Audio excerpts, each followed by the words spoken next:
That's the end. It's good to see everyone. All right, while she gets this up, first I just wanted to say thanks to the Wormhole China team, to everyone else here who helped organize this. It's pretty crazy to be able to fly. It took me 36 hours to get across the world, so it's cool to be able to come into a room and be with a bunch of people who we can talk about Wormhole with, talk about crypto with, because Mad Lads. About Mad Lads as well, maybe Solana. So yeah, thanks everybody for coming out. It's great to see you.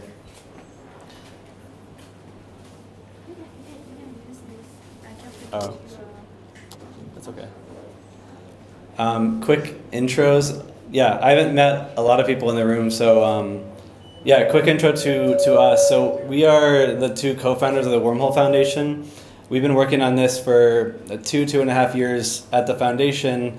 Prior to that, actually worked together. We were at a team called Akala in the Polkadot ecosystem, where we worked on a lot of things together, and then we're able to carry that through to Wormhole. But I've been in crypto for about 6 years total. Spent 4 years in the pharmaceutical industry prior to that, and yeah, definitely never leaving the crypto and startup world.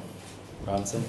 Dan said a lot of it, but before Akala, before actually getting into Web3 and crypto, I was at a company called DoorDash in the US for a number of years. I was there for about 4.5 years, focusing on scaling new verticals for them. So anything outside of getting a burrito delivered to your front door, I was working on. So corporate, labor as a service, coffee delivery, all those things, trying to make them into a business.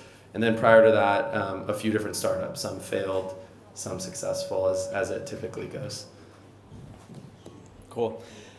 So we're going to take the rest of the time to walk through a couple things. One is just a brief history of Wormhole. We go back all the way to 2020.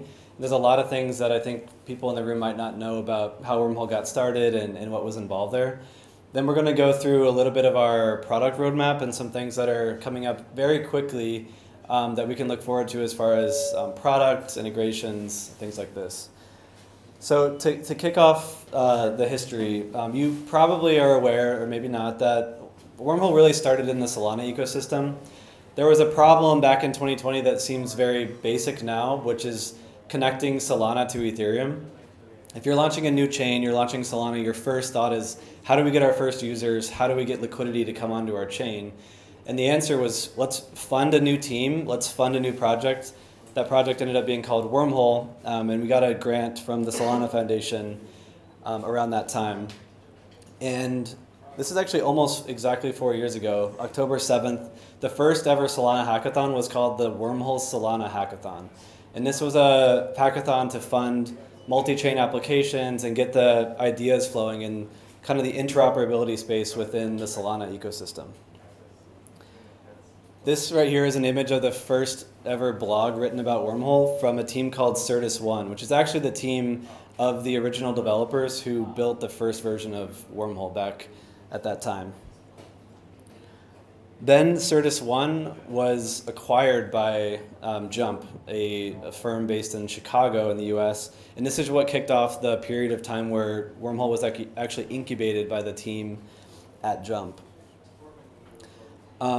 Then we began to see an ecosystem begin to be built around Wormhole. So this is X Labs. It's a team that was founded by a guy named Gabriel. He quit his job at the first Wormhole specific hackathon called X-Hack in Chicago.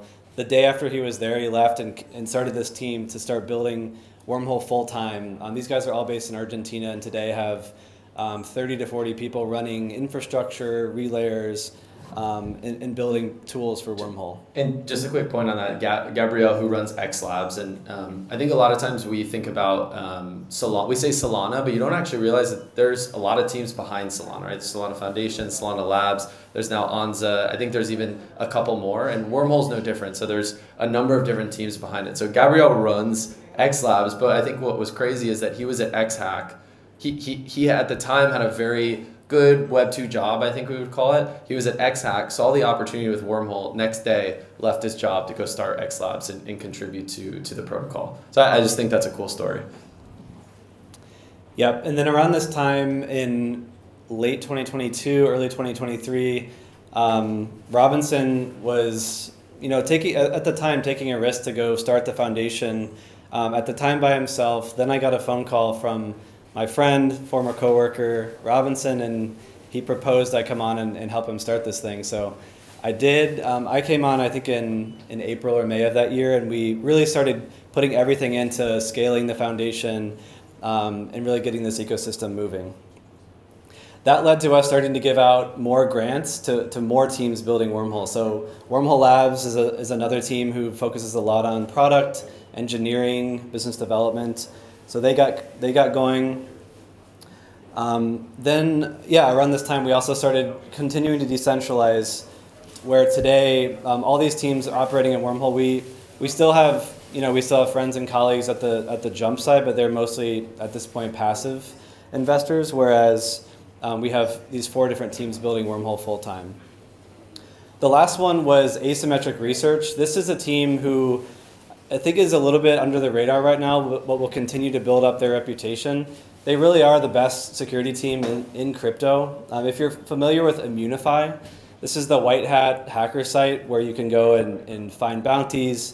And there's a leaderboard on Immunify globally for every white hat hacker in the world. The #1 white hat hacker on Earth works for Immunify and works for Asymmetric Research, and is one of their co-founders. So they've had a lot of success and continue to help Wormhole refine our security. Earlier this year, we started working with AMD on the ZK side. So ZK is going to continue to be a trend for us, both on adding trustlessness to Wormhole stack, as well as helping Wormhole scale to more chains. You know that we always talk about that we support 35 chains right now. Our goal is to scale to hundreds of thousands, if not millions of chains down the road when the time comes and when all those chains are built. We need a way to permissionlessly scale Wormhole so that there's not manual work being done to add new chains, to run full nodes for every chain. So ZK is one of the biggest topics that we're researching for helping us scale Wormhole. And then, of course, the launch of the token governance is really starting to roll out now. We'll get into more about that in a little bit, but this was a big step for us in April. And here's what things look like today. I really think Wormhole is one of the most uniquely decentralized teams in the industry. We've got these 4 labs teams that I mentioned. Wormhole China is another team who's significantly helping us in this region.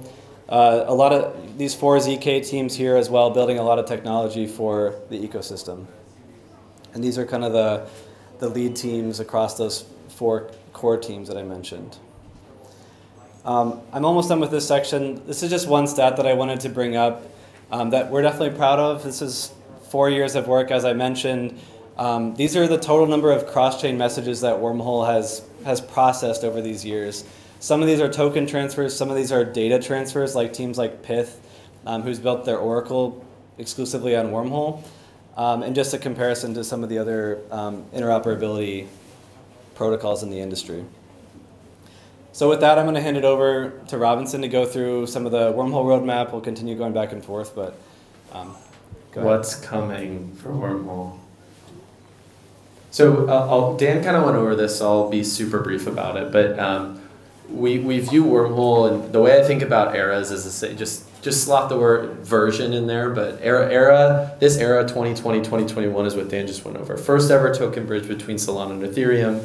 We went live at the Guardians. Today we have 19. So we have 19 separate entities. It's a proof of authority consensus. At this time it was 3, then 4, then 5. We achieved product market fit, and then Portal launched. That's probably one of the more popular apps on top of Wormhole. Then we move into Era 2. Era 2 we call expansion, and the reason why is, well, it is a long period of time, but we also launched so much, and a lot of the stuff you're probably familiar with. First ever general message passing protocol. So Wormhole messaging is kind of that core primitive that enables everything else. But I think this part's really important. We went from kind of being a product to a platform. So the way I think about Wormhole, or like an analogy I typically use, is I think about Wormhole a lot like Stripe.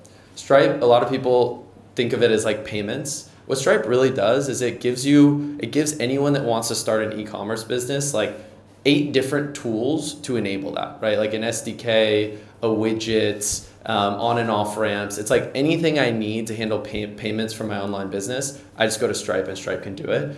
Anything you need to do anything multi-chain, you go to Wormhole and Wormhole can do it. So you have Wormhole Connect, which is a quick front end. You can pop in an app. You have Queries, which is pull-based messaging. I think about it like an API. You know, you're requesting.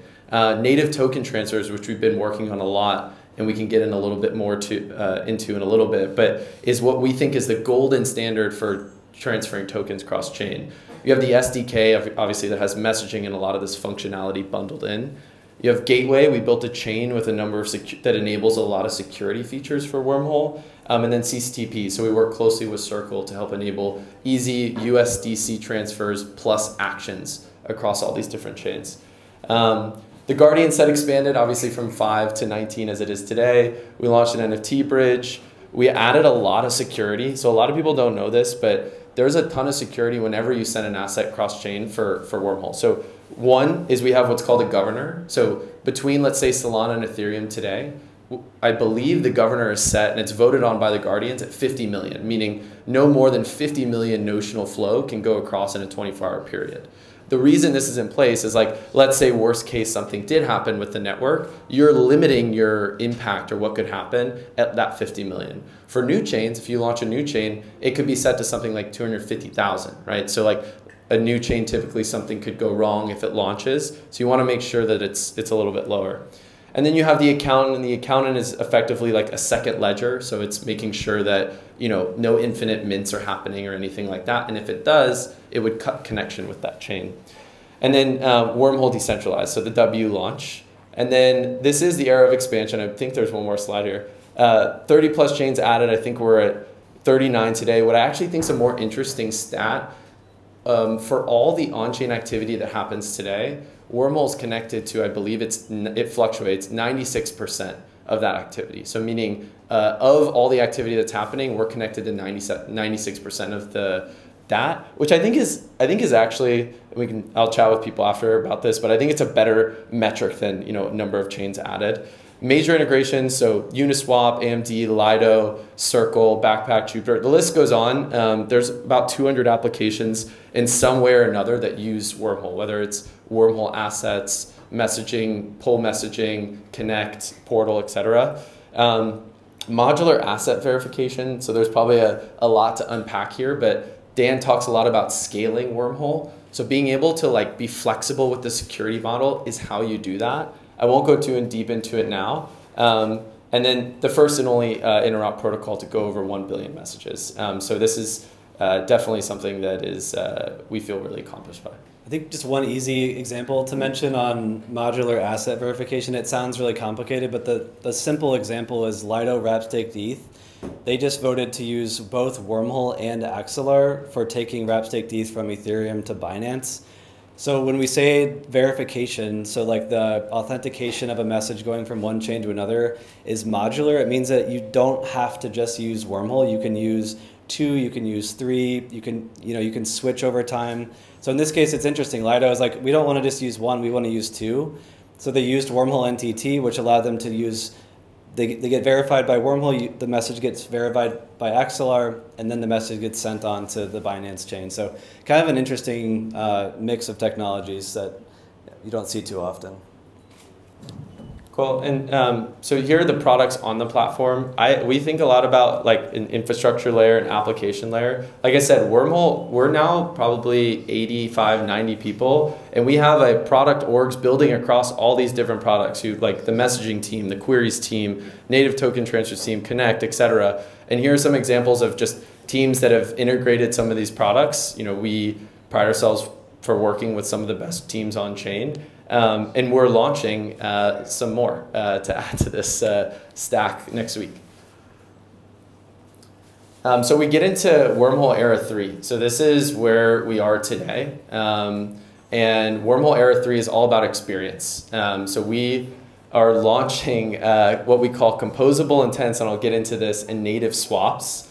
We're upgrading Portal. We're making Portal great again, I think is what you could probably say. We're really familiar and totally understand with, like, when it comes to Portal, that in the past there have been, you know, certain issues here and there. It was one of the first to ever launch, and it's permissionless, meaning I think with Portal, I forgot the exact stat, over 4,000 assets have been issued via Portal, which is crazy because it's permissionless. Anyone can go and create a token, take it cross-chain, and using the Portal front end.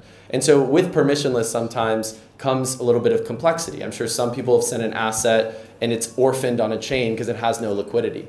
So there's a beauty in the fact that we let anyone do anything, but then also there's an experience issue that we have to get around. So with the Portal upgrade, our goal is to give you the best of both worlds. That permissionless, I want to take my meme coin to whatever chain, but also making sure that there's liquidity and giving you the best options, meaning liquid native to native routes.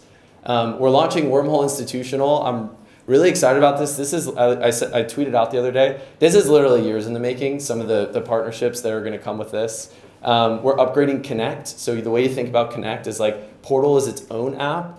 Take Portal and just put it natively in like a Jito front end or Backpack or something like that.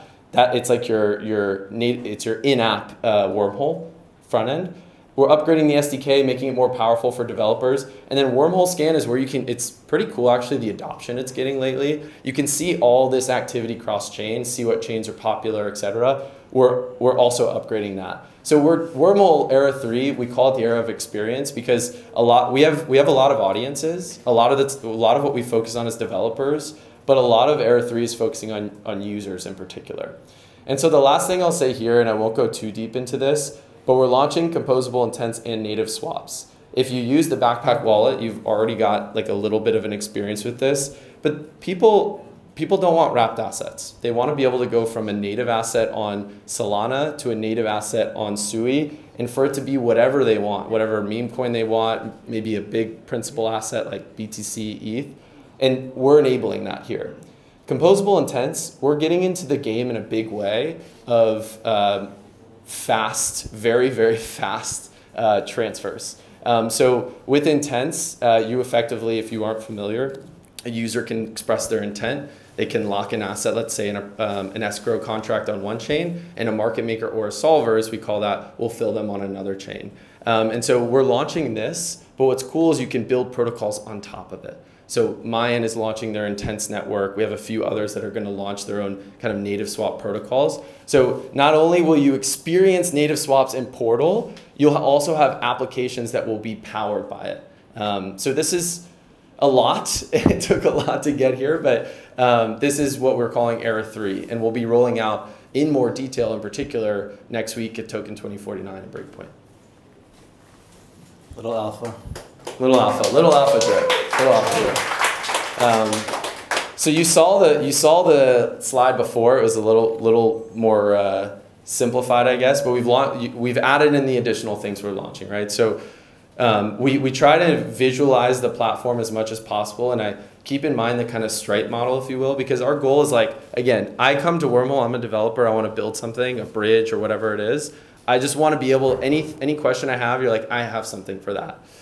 So the thing we've added the infrastructure layer is composable intents, as I mentioned. So it's this network of solvers being able to do anything really fast cross-chain, and really cheap as well, really, really cheap.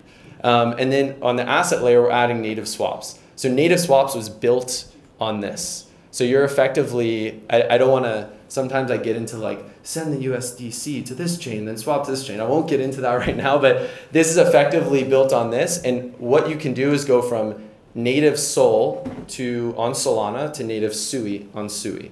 And insert any chain, any native asset. You don't have to go to a wrapped asset or anything like that. And then we have the token bridges. Most people are familiar. The one thing you'll hear, look, wrapped assets are definitely not the gold standard in the future of let's say transferring assets back and forth, but it is a primitive, like it is something that we'll continue to use. A case in point is that Portal has over 1 billion TVL. I think it's a top 5 chain. If you look at DeFi Llama and plotted it on there, I think Portal as an application is literally like a top 5 chain, maybe top 10. I haven't looked in a while. But these wrapped assets will continue to exist, right? Like ETH is immutable. If you want ETH for whatever reason on Solana, you could use an intent protocol. We've got that. Or you could lock it on Ethereum and use the token bridge to remint wrapped ETH on Solana. So we're giving you options here, I think is the main point I'm trying to get away from or get to. And then you kind of have the application layer. So things that you'll kind of more interface with, like Connect. So this is a sneak peek of Portal. Portal's near and dear to my heart because I have gotten a lot of the messages from a lot of people and they have issues. Some of those issues are by design, right? Like one of those issues is like, hey, my money's stuck for 24 hours. It's like, yes, we're hitting the rate limit, but we've made the rate limit smarter so that happens a lot less and you still get the security. Other of the issues are what I talked about earlier. It's permissionless by design. You can send any asset anywhere. But again, the negative externality of that is that you could send your meme coin to a chain that has no liquidity. And you're like, damn it, I gotta just send it back. And there's a frustration with that. I get it, I've heard it. But so this is just a sneak peek of the UX, the UI that's coming out to really, really simplify things. So this is just gonna have like, we looked at that stack I gave you guys earlier. We're just plugging all of that behind here. So it's almost like its own aggregator. You'll be able to go from any chain to any chain, any asset to any asset, and it'll route you through the various protocols, whether it's an intent-based swap, whether it's via the token bridge, whether it's native swap protocol like Mayan built on the intents. Like we're just packaging all of it and like having Portal be the front end for it. Okay, that is happening today, next week, the week following. Like a lot of this is already live, and this is one of the first times we're talking about it. But we'll be getting really loud about a lot of this stuff next week, along with the integration partners that come with a lot of these new products. Whenever we launch a new product, we always try to work with a number of different partners that will launch with us when we launch these new products. And this product launch is no different. We've got a few really big names next week. We'll be discussing more here. But Era 4, what are we looking at here? So the end of 2024, closer to the holiday season, multi-gov. So I was talking to a few folks about this earlier. We have rebuilt a lot of Solana governance for multi-gov. I think I might go in a little. And I say that because it's taken us some time, but we have literally built a that product should be in the platform stack, note to self. We've rebuilt governance so that you can actually now vote, and we're working with one of the best teams in the space. It's their name's Tally. Best governance teams, excuse me. You can vote from any chain, which has been a big issue, right? If I send my tokens, let's say it's a DAO, it's Lido DAO on mainnet, I send my token to Arbitrum, you can't vote. You can't do that. But with multi-gov, and Tally will be using it in their front end, will be aggregating this, you can vote from any chain, and Wormhole messaging is what's being used to coordinate that all in the background. And so Wormhole will be one of the first DAOs to use it, of course, and Solana's kind of that last spoke. And we actually, I did in particular, and tweeted about this a bunch, did a lot of research on Solana governance to like figure out how we could do this. Turns out we had to rebuild a lot of it, but we're almost there and pretty much done. And so multi-gov is going to be one of the #1 focuses for Era 4. Stability upgrades and research, scalability upgrades and research. So Dan mentioned this earlier. We want anyone to be able to come to Wormhole and connect to a new network.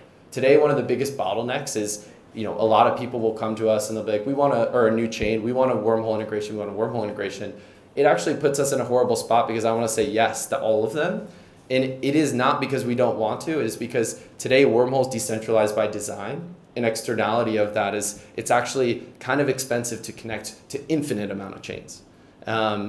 Today, do we need to connect to infinite amount of chains? Not really. I said we connect to about 96% of activity, but we're planning for tomorrow, right? We want to be able to, if there is a world where there's thousands and thousands of chains, I'm not going to stand up here and tell you I know that for a fact, but if there's a world where there's tens of thousands of chains, we want you to be able, anyone to be able to come along, stake W, and get access to the network, right? And so all of a sudden now you have all these networks that want to access Wormhole. You have this network effects, and they can just use the native token to be able to do that.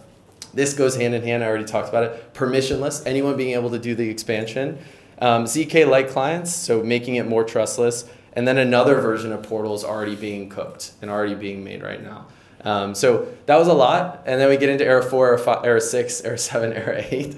I'm focused right now on 2024 and 2025, but we do have some of the team already thinking beyond that. Cool. Last slide, we may get into this in some of the other talks, but just a few ideas for getting involved. We have the fellowship program, which is similar to some of the ambassador programs that some of you may be a part of.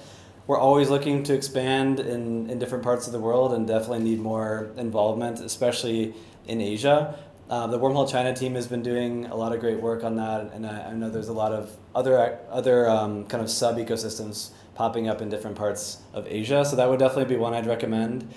Hosting local meetups kind of goes along with the fellowship, but there's a lot of people in different parts of the world who maybe can't travel to Singapore for Token 2049 or aren't here, so this is something else that people can begin doing. Creating content, tweeting, threads, just writing in general, video content is always great, and then just using Wormhole's products and also giving us feedback. So we talked about a lot of the updates coming to Portal.